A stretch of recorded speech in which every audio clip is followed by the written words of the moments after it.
예, 오늘 이 말씀은 어제 아도니아를 죽인 후에 그 뒤에 나오는 사람들을 마지막으로 정리하는 그런 내용이 나옵니다. 그래서 오늘 우리가 읽은 이 35절까지 읽었는데 마지막 절까지 보면 다윗이 유언으로 남기면서 정리해야 할 사람들에 대한 그 정리를 바로 이 장에서 다 하게 됩니다. 근데 그것들 중에 어제는 아도니아를 어떻게 정리했는지와 또 오늘은 그 아비아달을 어떻게 했는지. 아비아달은 제사장이었죠. 또 이어서 다윗의 명을 어기고 선한 두 장군을 죽였던 요압 장군을 어떻게 처리했는지에 관한 이야기가 오늘 나오게 됩니다. 특별히 제사장 아비아달에 대한 이야기를 좀 생각해 보겠습니다.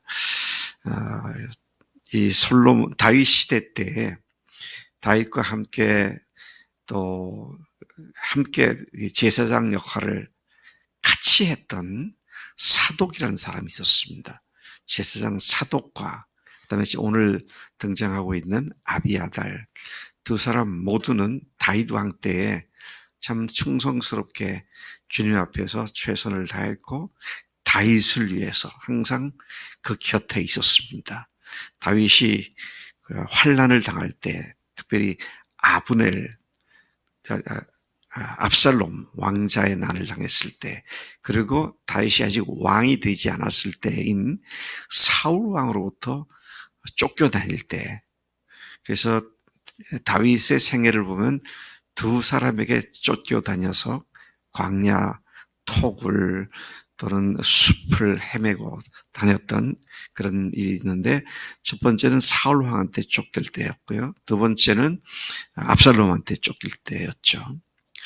근데 이 두 사건 모두에 아비아달과 사독은 함께 다윗 편에 서서 고난을 당하면서, 그러면서 그들 속에서 다윗 무리 속에서 제사장 역할을 감당했던 그런 충성스러운 사람들이었습니다.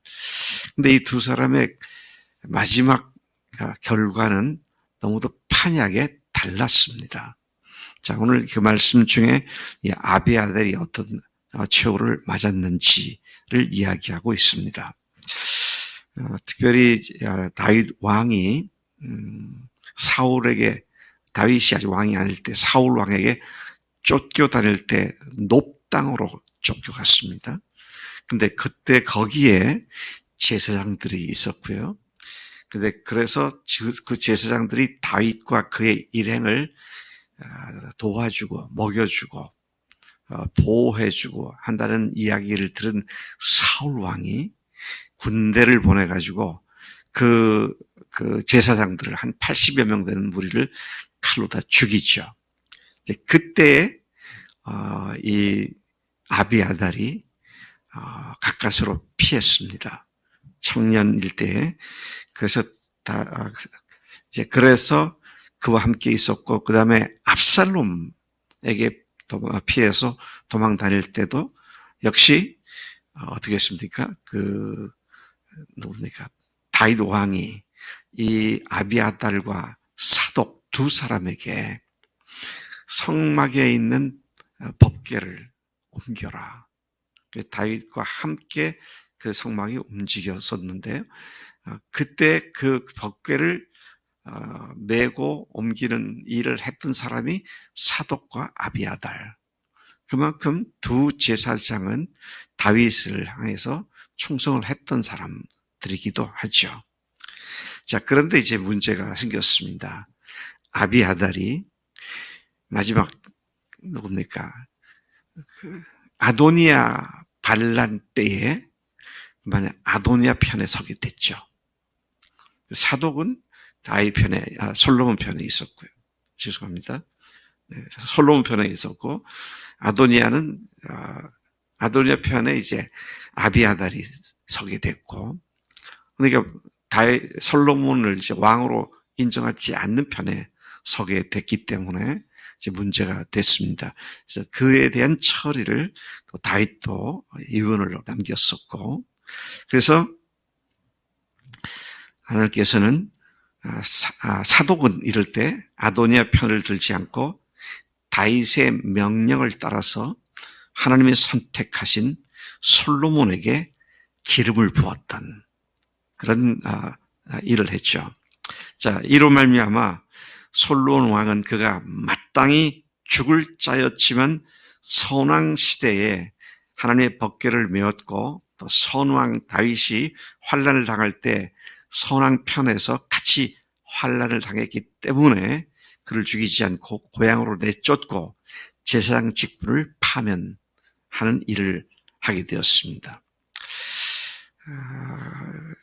이제 그렇게 됐는데, 반대로 사독은 끝까지 솔로몬을 위해서 일을 했고요.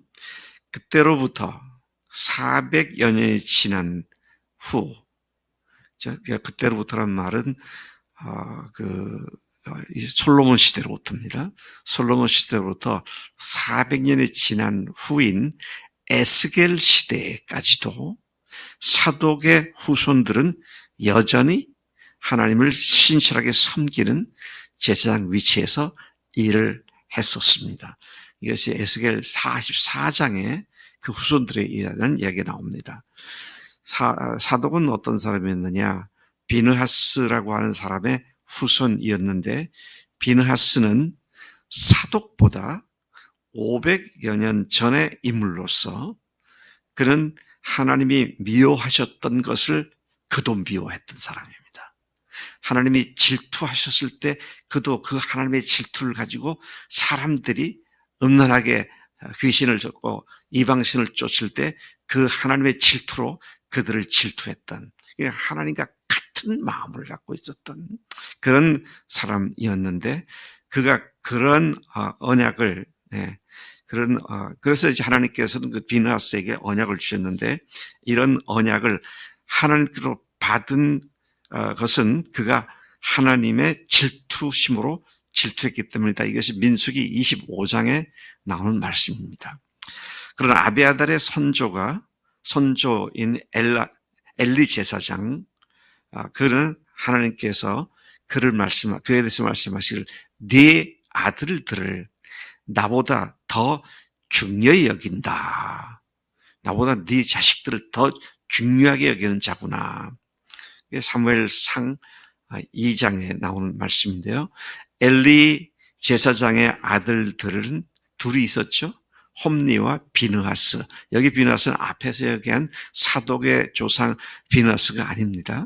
자, 이 홈니와 비느하스가 얼마나 부도덕하고 하나님의 제사 드리는 성막의 여인들을, 성막에 수종된 여인들을 간통을 하고 하나님께 드려야 할 재물을 삶는 그 솥에서부터 갈고리를 던져가지고 고기를 먼저 꺼내 먹고 아주 방자한. 근데 아비 엘리는 한마디 그들을 책망도 하지 않고 그들에 대해서 거운하지도 않고, 이제 그런 모습을 보고 하나님께서 네가 네 아들들을 나보다 더 중히 여기는구나. 그래서 어떻게 됐습니까? 홈니와 비느하스 이 두 아들들은 전쟁터에서 다 죽었고, 그 소식을 들은 엘리도 그 성막 문에서 자빠져서 목이 부러져 죽게 되는 그런 비극을 겪은 사건들을 그렇게 기억하게 되는데, 엘리 제사장과 그의 아들들, 특히 두 아들들은 자신들의 지위를 남용했던, 근데 엘리는 그를 징계하지 않고 그냥 오구구 애구구 내 새끼 그러다가 망한 이런 상황을 우리가 잘 알고 있습니다. 자, 사독의 혈통은 그 무엇보다 하나님을 중요시했고, 아비아달의 혈통은 가치 없는 것들을 귀하게 여겼다. 이거 가치 없는 것들을 귀하게 여겼다. 이렇게 사독과 아비아달 두 사람이 대조적으로 제시되어 있는 것을 보게 되는 것입니다. 우리가 이 말씀을 생각해 볼 필요가 있습니다. 나는 하나님을 기쁘시게 하려는 자세를 갖고 살아가는가? 아니면 하나님을 업수히 여기고 사람 눈에 좋은 것을 쫓아가는가? 이런 질문을 하면 우리 중에 누가 의도적으로 나는 하나님을 업수히 여기고 내가 내 좋을 대로 사는 사람이다라고 말하는 사람은 아무도 없어요. 다 주님 사랑한다 그러죠. 근데 실제로 그러냐는 거예요. 이게 나중에 보시면 아시겠지만 누굽니까? 요압 장군도 그 다음에 28절부터 35절에 요압 장군이 나오잖아요. 요압 장군이 그 소식을 아비아달이 어떻게 파직됐고 자기 고향으로 쫓겨갔는지에 대한 이야기를 듣고 이제는 내 차례구나. 그걸 알아차리고는 도망을 치죠. 근데 어디로 갔느냐? 꼭 그 아도니아가 했던 짓과 똑같이 합니다. 성막에 가서 뿔을 잡죠. 성막에 가서 제단 뿔을 잡았는데 그렇게 한 이유는 막판에 아도니아를 따랐기 때문에 이제 나도 죽은 목숨이구나. 그래서 제단 네 귀퉁이에 뿔이 있었죠. 그 뿔을 잡고는 거기에서 자기가 살 수 있을까 하고 그런 일을 한 것을 보게 됩니다. 자, 요압 장군이 그렇게 했다는 사실을 어떤 사람이 누군가가 솔로몬 왕에게 알려주었습니다. 그러니까 솔로몬이 분하야 장군을 보내서 그를 죽이러 보냈는데 왕명을 받들고 간 분하야가 그 성막에 이르러 요압에게 말합니다. 왕께서 너 나오라고 하신다. 그러니까 요압은 아니다. 내가 여기서 죽겠다. 그렇게 대답을 합니다. 참 여호와 제단의 뿔에 가서 제단 뿔을 잡았던 얘기는 뭐예요? 그도 이스라엘 전통과 율법을 따라서 지키는 일이 삶의 기본이었던 사람이었습니다. 이 사람들이 전혀 엉뚱하게 우상을 섬겼던 사람들이 아니라 그런 사람이었습니다. 근데 그런 그가 지금 이와 같은 처지에 전락해 있는 것을 본다. 자, 그래서 우리가 내가 예수님을 믿고 예수님을 나의 주님이라고 고백하고 있지만 실제로 그런 삶을 사느냐, 삶이 그걸 증명하고 있느냐 하는 건 또 다른 문제일 수 있기 때문에 참 우리가 타산지석으로 이 말씀을 받아야겠다. 말씀이죠. 자, 나오라고 하니까 난 여기서 죽겠다. 그렇게 말하죠. 네. 이에 분하야가 왕에 돌아가가지고 그렇게 말을 하니까 솔로몬 왕은 그래, 그의 말처럼 거기서 죽여버려. 그 제단 뿔을 잡고 있는 그를 거기에서 죽이라고 그렇게 말을 하죠. 자, 요압은 전에 요압 장군은 무엇 때문에 이렇게 문제가 됐느냐라고 하면 자기보다 의롭고 선한 두 군대 장관을 죽였기 때문에. 근데 그게 넬의 아들 아브넬, 그렇죠? 넬의 아들 아브넬, 그도 군사령관이었는데요. 그를 죽였고 또 북이스라엘 쪽에서 장군 노릇했던 아마사를 죽여서. 근데 그렇게 죽인 이유는 자기 동생을 죽인 데 대한 원수를 갚기 위해서 그렇게 했던 것이죠. 근데 놀라운 거는 이 두 사람이 북이스라엘 쪽에서 북이스라엘이 아니라 누굽니까? 네, 사울 집안 사람들로서 다윗이 왕권을 장악했을 때에 처음에는 다윗을 대적하다가 나중에 이제 다윗에게로 돌아왔습니다. 그래서 다윗이 그를 살려주고 보호해주고 또 군사령관으로 임명까지 했는데 일종의 정치적 라이벌 관계에 있었다고 할까요? 아까 원한 관계도 있었던 요압이 두 사람을 죽인 겁니다. 자, 그렇게 되니까 백성들이 크게 오해를 했어요. 다윗이 사울 집안의 사람들을 껴안기 위해서 거짓으로 그를 받아준 것처럼 했다가 뒤로 사람을 보내서 죽였다. 그러니까 죽인 것은 요압 장군이 죽였는데 그것을 사주한 것이 다윗 왕이 그렇게 했다. 그전에도 왕위를 빼앗긴 사울 집안 사람들이 다윗에 대해서 분노를 하고 있었죠. 그다음에 나오게 될 이제 시므이, 다윗이 도망 다닐 때 막 먼지를 날리고 돌을 던졌던 그 사람도 사울 집안이거든요. 그러니까 원수 집안 사람들이잖아요. 근데 그것을 껴안은 척하면서 다 잘 대해주고 또 사령관으로 삼아주고 하는 것을 하면서 실제는 뒤로 사람을 죽인, 그래서 그 사울 집안 사람들이 여전히 다윗에 대해서 오해를 하고 적의를 품고 이랬었거든요.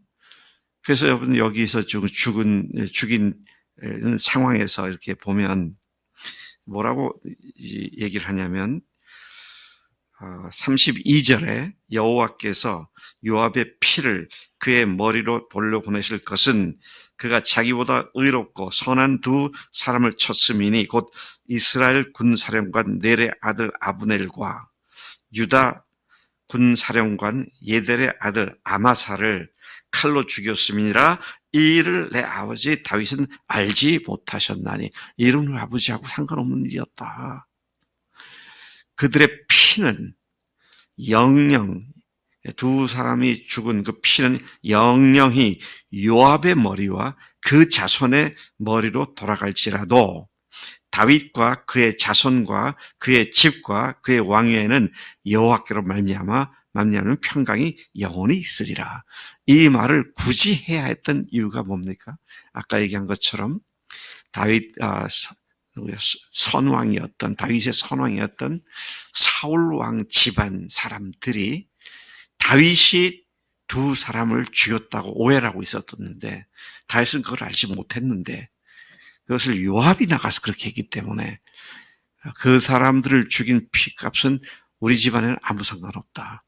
요압과 그 가족들이 다 책임을 지고 그 피가 그들의 머리로 돌아가니 마땅하다. 이런 말을 했었던 것을 보게 되는 것이죠.